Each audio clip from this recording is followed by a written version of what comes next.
കുഞ്ഞിച്ചോ മിനസാൻ welcome back to another video. Nano മിഷൻ്റെ മറ്റൊരു എപ്പിസോഡിലേക്ക് എല്ലാവർക്കും സ്വാഗതം. ആൻഡ് ഇന്ന് നമ്മൾ നോക്കാൻ പോകുന്നത് നാനോ മിഷൻ്റെ സീസൺ 1 എപ്പിസോഡ് 2 ആണ്. ഗൈസ്, ഈ വീഡിയോ ഇഷ്ടപ്പെട്ട് കഴിഞ്ഞാൽ ലൈക്ക് ചെയ്യാനും സബ്സ്ക്രൈബ് ചെയ്യാനും മറക്കണ്ട. പിന്നെ എല്ലാ ദിവസവും നിങ്ങളുടെ സപ്പോർട്ട് ഞാൻ ഇതുപോലെ തന്നെ പ്രതീക്ഷിക്കുന്നുണ്ട്. And trust me guys, nano mission is one of the best മാൻ ഹോ ഔട്ട് ദെയർ. നിങ്ങൾക്ക് ഉറപ്പായിട്ടും ഈ സീരീസ് പോകെ ഇഷ്ടപ്പെടുന്നതായിരിക്കും. ആദ്യത്തെ ഈ ആർട്ട് വർക്ക് മാത്രമേ ഉള്ളൂ. ഇങ്ങനെ കുറച്ചുകൂടെ കഴിയുന്നിടത്ത് കണ്ണ് ചിമ്മിക്കുന്ന ആർട്ട് വർക്കും ഈ സീരീസിൻ്റെ ഒരു പ്രത്യേകത തന്നെയാണ്. സോ അതൊന്നും പറഞ്ഞ് ഞാൻ ആരെയും ബോറടിപ്പിക്കുന്നില്ല. ലൈക്ക് ചെയ്യാത്ത കൂട്ടുകാർ ലൈക്ക് ചെയ്യാനും സബ്സ്ക്രൈബ് ചെയ്യാത്ത കൂട്ടുകാർ ഇപ്പം തന്നെ സബ്സ്ക്രൈബ് ചെയ്യാനും മറക്കണ്ട. സോ നമുക്ക് നേരെ എന്തായാലും വീഡിയോയിലേക്ക് കടക്കാം. അങ്ങനെ ഈ ചാപ്റ്റർ തുടങ്ങാൻ നേരത്ത് അവർ പറയുന്നുണ്ട്, ഡിമോണിക് കൾട്ടിലാളുടെ റിവേഴ്സ് അല്ല മാർഷൽ ആർട്സും ഡിമോണിക് ആർട്സും ഉണ്ട്. ഇതിൽ തന്നെ പല സെറ്റ്സും ഉണ്ട് ഈ ഒരു കൾട്ടിൻ്റെ അകത്ത്. അതിൽ 6 മെയിനുള്ള കോർ സെറ്റ്സ് ആണുള്ളത്. Shadow, stealth, saber, musician, poison, sword. And ഇവർ 6 പേരും ഒരു കാര്യം ഉറപ്പ് നൽകിയിട്ടുണ്ട്. അതായത് അവരുടെ കൂട്ടത്തിലുള്ള അവരുടെ ഫാമിലിയിലുള്ള മെയ്ഡ്സിനെയൊക്കെ നേരെ പെട്രേജിന് കൊടുക്കുന്നു. ഈ പെട്രേജ് എന്ന് പറയുന്നതാണ് ഏറ്റവും ടോപ്പസ്റ്റ് പൊസിഷൻ.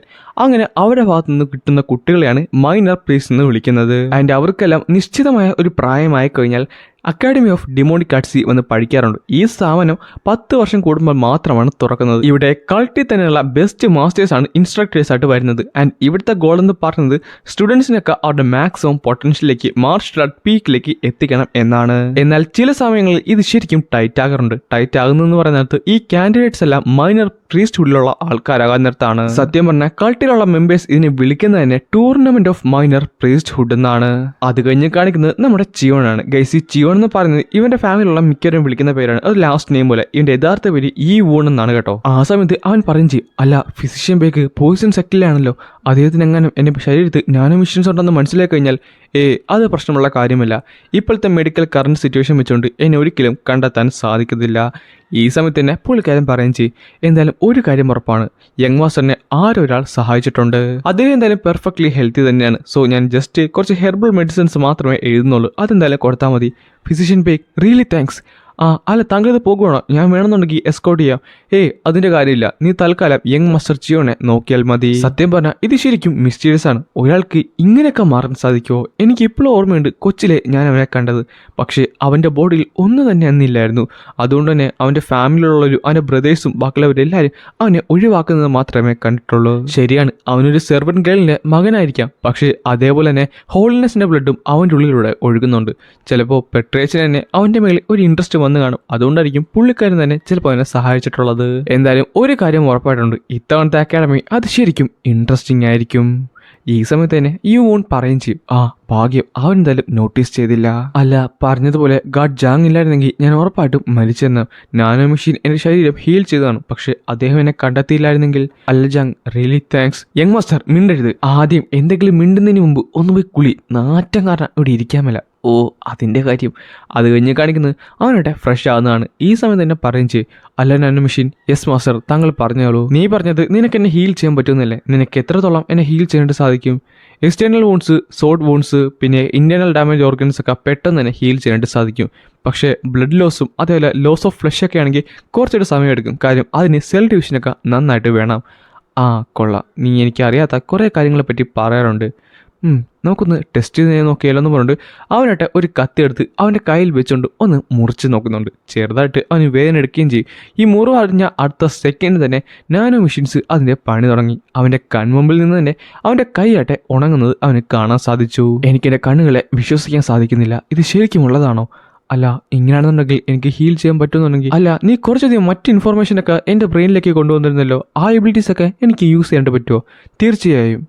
എങ്കിൽ പിന്നെ കുളി കഴിയാൻ നേരത്ത് അതൊന്ന് ടെസ്റ്റ് ചെയ്ത് നോക്കണമെന്ന് പറഞ്ഞിട്ട് പിന്നെ കാണിക്കുന്നത് അവൻ എൻ്റെ ബോഡിക്ക് ഒന്ന് ഫ്ലെക്സ് ചെയ്ത് നോക്കുന്നതാണ്. നാനോ മെഷീൻ, ഇത് ശരിക്കും അൺബിലീവബിൾ ആണ്. എൻ്റെ മസിൽസൊക്കെ ശരിക്കും ഗ്രോ ചെയ്തിട്ടുണ്ട്. ഈവൻ കണ്ടിട്ട് ഞാൻ തന്നെ കുറേ നാളുകൾ ട്രെയിൻ ചെയ്ത പോലെയുണ്ട്. അത് പിന്നെ ഞാൻ താങ്കളുടെ ബോഡി റീസ്ട്രക്ചേർഡ് ചെയ്തതാണ്. അതെന്താണ്? എനിക്ക് മനസ്സിലായില്ലല്ലോ. ഈ സമയത്ത് തന്നെ അവിടേക്ക് ഒരു മെയ്ഡ് അവൻ്റെ ഉടുപ്പായിട്ട് വരുന്നുണ്ട്. സത്യം പറഞ്ഞാൽ ഒന്നുമില്ലായ്മയിൽ നിന്ന് ഒരു സാധനം ക്രിയേറ്റ് ചെയ്യുന്നത് അത് പ്രാക്ടിക്കലി ഇമ്പോസിബിൾ ആണ്. സോ അതുകൊണ്ട് തന്നെ താങ്കളുടെ ബോഡിയിൽ ഉണ്ടായിരുന്ന ബ്ലഡ് വെസൽസ്, ടെൻഡോൺസ്, മസിൽ ഇതെല്ലാം തന്നെ റീസ്ട്രക്ചർ ചെയ്തുകൊണ്ട് ഞങ്ങൾ താങ്കളെ ഇങ്ങനെ ആക്കി എടുത്തതാണ്. നീ വീണ്ടും കുറേയധികം കാര്യങ്ങൾ പറയുന്നുണ്ട്. നീ പറയുന്നതൊക്കെ ഓർത്ത് ഞാൻ പഠിച്ചൊക്കെ വെറും വേസ്റ്റ് ആയിട്ടാണ് എനിക്ക് തോന്നുന്നത്. Look here nano. അല്ല, എനിക്ക് എന്നെ നാനോ എന്ന് വിളിക്കാമല്ലോ. ഓക്കെ, നിക് നെയിം നാനോ ഒന്ന് രജിസ്റ്റർ ചെയ്തിട്ടുണ്ട്. അല്ല, നീ ഇത്ര ഫോമൽ ആകേണ്ട കാര്യമുണ്ടോ? അത് കഴിഞ്ഞ് കാണിക്കുന്നത് അവനൊരു ലൈബ്രറിയിലേക്ക് ചെല്ലുന്നതാണ്. അപ്പോൾ ഞാനോ ലൈബ്രറിയിൽ എത്തിയിട്ടുണ്ട്, ഇനി എന്തൊക്കെ ചെയ്യാൻ സാധിക്കൂ? തൽക്കാലം ഒരു ബുക്ക് എടുത്ത് മറിക്കാൻ നോക്ക്. മറിച്ചാൽ മാത്രം മതിയോ? തീർച്ചയായും ഇവിടെ ഒത്തിരിയധികം മാർഷൽ ആർട്സിന്റെ ബുക്കുണ്ട്. തൽക്കാലം അക്കു പോയിന്റ്സും ക്യൂഐ കൾട്ടിവേഷന്റെ പേജ് എടുത്ത് നോക്കാനും പറഞ്ഞിട്ട് അവനൊട്ടെ അവിടെ ബുക്ക് എടുക്കുകയും ചെയ്യും. ഞാൻ എന്തായാലും സ്റ്റാർട്ട് ചെയ്യാമെന്ന് പറഞ്ഞിട്ട് അവൻ ആ പേജ് ഫുള്ള് മറിക്കുന്നുണ്ട്. ഈ സമയത്ത് തന്നെ അവന്റെ കണ്ണ് അതിലെല്ലാം പതിയുന്നുണ്ട്. ഞാൻ കഴിഞ്ഞിരുന്നു. ഓക്കെ, അക്കു പോയിന്റ് ടെസ്റ്റ് കംപ്ലീറ്റ്ലി സ്കാൻ ചെയ്ത് കഴിഞ്ഞിട്ടുണ്ട്. ഇതെന്തായാലും യൂസറിന്റെ ബോഡിയിലേക്ക് അയച്ചു തരട്ടെ. സ്കാൻ ചെയ്യുന്നു? നീ പറയുന്നത് കോപ്പി ചെയ്തെന്നാണോ? അതേ മാസ്റ്റർ, ഇത് ഞാൻ താങ്കൾക്ക് ട്രാൻസ്ഫർ ചെയ്തു തരട്ടെ. ഓക്കെ, തീർച്ചയായും. അടുത്ത സെക്കൻഡ് തന്നെ വീണ്ടും ആ ഒരു ഇലക്ട്രിക് ഷോക്ക് അവന്റെ തലച്ചോറിലേക്ക് വന്നു. അവന്റെ തൊട്ട് ഫ്രണ്ടിൽ ആ ഒരു ബുക്ക് ഫുള്ള് അവന് കാണാൻ സാധിക്കുന്നുണ്ടായിരുന്നു. പെട്ടെന്നാണ് അവൻ താഴ്ത്തട നിന്ന് കോപ്പ്. ഇത് നേരത്തെ തരാൻ പ്രശ്നമില്ല. അത് ശരിയാണ് മാസ്റ്റർ, താങ്കൾ എന്നാലും കംപ്ലീറ്റ്ലി അഡ്ജസ്റ്റ് ആയി വരുന്നുണ്ട്. കൊള്ളാം. നീ എന്നെപ്പറ്റി വറി ചെയ്യുവാണോ? സാർ, ഞാൻ ജസ്റ്റ് ഫാറ്റ്സ് പറഞ്ഞതാണ്. നിനക്ക് സത്യം പറഞ്ഞാൽ ഒരു ഇമോഷനും ഇല്ലല്ലേ? അല്ല, ഇനി ഞാൻ എന്താണ് ചെയ്യേണ്ടത്? അക്കു പോയിന്റ്സിനെ പറ്റിയുള്ള അല്ലെങ്കിൽ ആ ഒരു ഇൻസ്ട്രക്ഷൻ മാനുവലിലുള്ള താങ്കൾ എന്തിനെങ്കിലും പറ്റി ചിന്തിച്ചാൽ മതി. ചിന്തിക്കണം. അക്കു പോയിന്റ്സ് എന്ന് പറഞ്ഞാൽ ഇമ്പോർട്ടൻ്റ് ഒരു റോളുണ്ട് മെറിഡിയൻ ചാനൽസിൻ്റെ അകത്ത്. അസോസിയേഷനിലെ വെസൽസും ക്യൂയും എല്ലാം അതിൻ്റെ അകത്ത് റോളുള്ളത്. അക്കു പോയിന്റ്സ് മെയിൻലി 2 കാര്യങ്ങളുണ്ട്, ക്രിട്ടിക്കൽ അക്കു പോയിന്റ്സും റിസർവർ. അല്ല, ഇതൊക്കെ എങ്ങനെയാണ് എനിക്കറിയാവുന്നത്? ഇത് ശരിക്കും ഇൻക്രെഡിബിൾ ആണല്ലോ. നീ പറഞ്ഞു വരുന്നത് ഞാൻ ജസ്റ്റ് ഒന്ന് കണ്ടപ്പോൾ തന്നെ അത് കംപ്ലീറ്റ്ലി മെമ്മറൈസ് ചെയ്തെന്നാണോ? അതെ, അത് മാത്രമല്ല അതിൻ്റെ അകത്തുള്ള തെറ്റുകളും ബാക്കിയുള്ള കാര്യങ്ങളൊക്കെ ഞാൻ തിരുത്തിയിട്ടുണ്ട്. തെറ്റുകളോ? അതെ, എൻ്റെ കയ്യിലുള്ള ഇൻഫർമേഷൻ വെച്ച് നോക്കാറുണ്ട് ഇതിലുള്ള പല കാര്യങ്ങളും തെറ്റായിരുന്നു. അതെല്ലാം ഞാൻ ക്ലിയർ ആക്കിക്കൊണ്ടാണ് താങ്കൾക്ക് അയച്ചു തന്നത്. ഇത് ശരിക്കും അമേസിംഗ് ആണല്ലോ. ഈ ഒരു എബിലിറ്റി വെച്ചുകൊണ്ട് എനിക്ക് മറ്റാരെക്കാട്ടും പെട്ടെന്ന് പഠിച്ചെടുക്കാൻ സാധിക്കുമല്ലോ. ബാക്കിയുള്ള 6 സെറ്റ്സിലെ മാസ്റ്റേഴ്സ് അവരൊക്കെ അവരുടെ ജീവിതകാലം ഫുൾ ട്രെയിൻ ചെയ്തുകൊണ്ടാണ് ഈ ഒരു അവസ്ഥയിലേക്ക് എത്തിയിട്ടുള്ളത്. പക്ഷേ ഞാൻ ഇതുവരെ അതെല്ലാം കണ്ടു നിന്നേയുള്ളൂ. ആകെപ്പാട് എനിക്ക് 3 ബ്രീത്തിങ് മെത്തേഡ്സ് മാത്രമേ അറിയാവുള്ളായിരുന്നു. പക്ഷേ ഇപ്പോൾ ലൈബ്രറിയിലെ ഈ ഒരു ബുക്സൊക്കെ വെച്ചുകൊണ്ട് എനിക്ക് ഡിമോണിക് ആർട്സും ബാക്കിയുള്ള മാർഷൽ ആർട്സും എല്ലാം പഠിക്കാനായിട്ട് പറ്റുമല്ലോ. ഇതെന്തായാലും നന്നായി. അത് മാത്രമല്ല അവിടുത്തെ ലൈബ്രറിയിൽ റൈച്ചസ് ആൻഡ് ഈവൽ ഫ്രാക്ഷൻസ് ബുക്സൊക്കെ ഉണ്ടെന്നാണ് കേട്ടിട്ടുള്ളത്. ഇപ്പോൾ എന്തായാലും എനിക്കൊരു ക്ലിയർ ആയുള്ള ഗോൾ കിട്ടിയിട്ടുണ്ട്.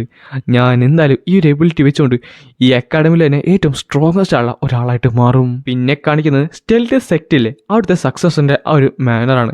അവൻ പറയുകയും ചെയ്യും, അപ്പോൾ നീയൊക്കെ പറഞ്ഞു വരുന്നത് ആ നായനെ നിനക്കൊന്നും കൊല്ലാൻ പറ്റിയില്ലെന്നാണ്, പോയ 5 പേരും മരിച്ചെന്നാണ്.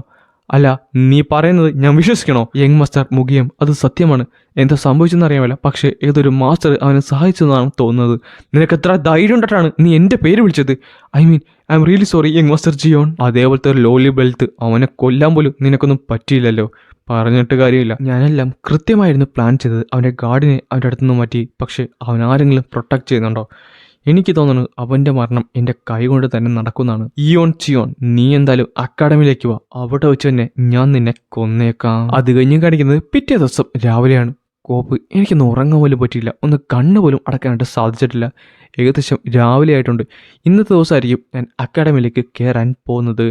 ഈ സമയത്ത് തന്നെ അവൻ്റെ ഗാർഡായിട്ട് അവിടെ നിന്ന് പ്രാക്ടീസ് ചെയ്തുകൊണ്ടിരിക്കുവാണ്. പുള്ളിക്കാരൻ മാർഷൽ ആർട്സ് ആണ് അവിടെ പ്രാക്ടീസ് ചെയ്തുകൊണ്ടിരിക്കുന്നത്. എൽഡർ ജാങ്ങിൻ്റെ ഡാഗർ ടെക്നിക്ക് ഒരു സീക്രട്ടാണ്, പക്ഷെ അത് പഠിച്ചാൽ കൊള്ളായിരുന്നു. അത് വേണ്ട, ബാക്കിയുള്ള എല്ലാ സെറ്റ്സും എൻ്റെ മേലാണ് കണ്ണുവെച്ചിട്ടുള്ളത്.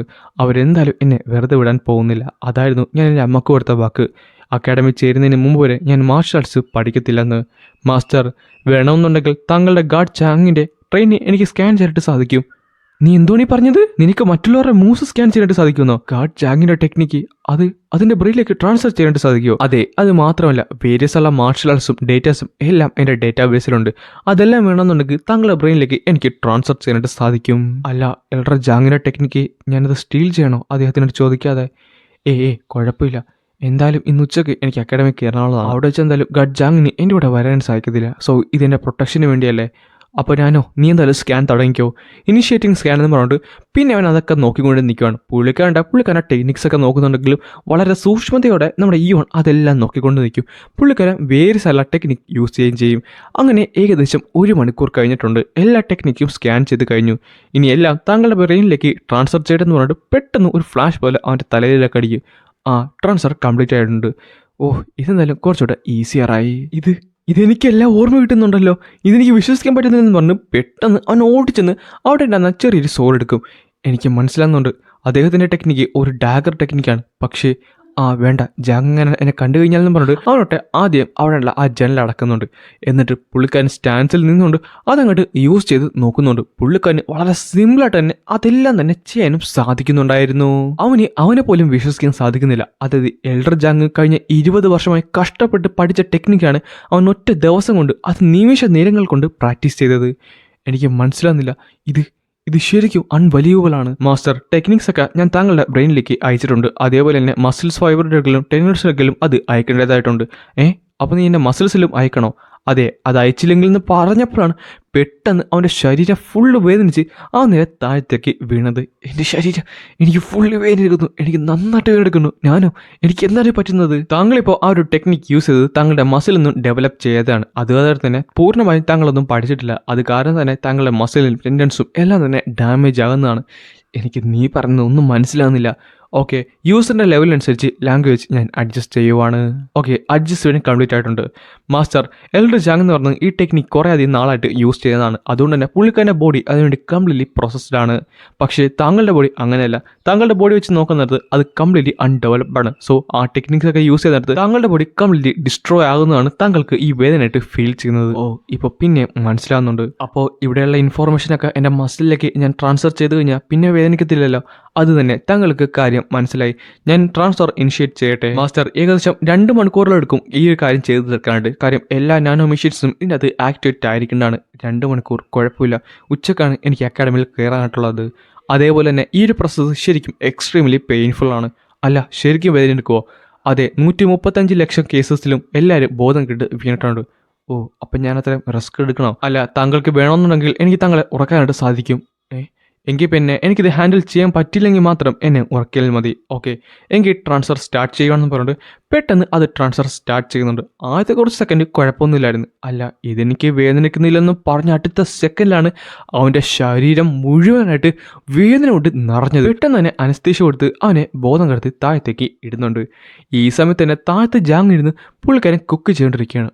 കുഴപ്പമില്ല, എന്തായാലും നല്ല ടേസ്റ്റൊക്കെ ഉണ്ട്. സത്യം പറഞ്ഞാൽ ഞാൻ എത്ര നാളായി യങ് മാസ്റ്ററിന് ഇങ്ങനത്തെ ഫുഡൊക്കെ ഉണ്ടാക്കി കൊടുക്കാൻ തുടങ്ങിയിട്ട്.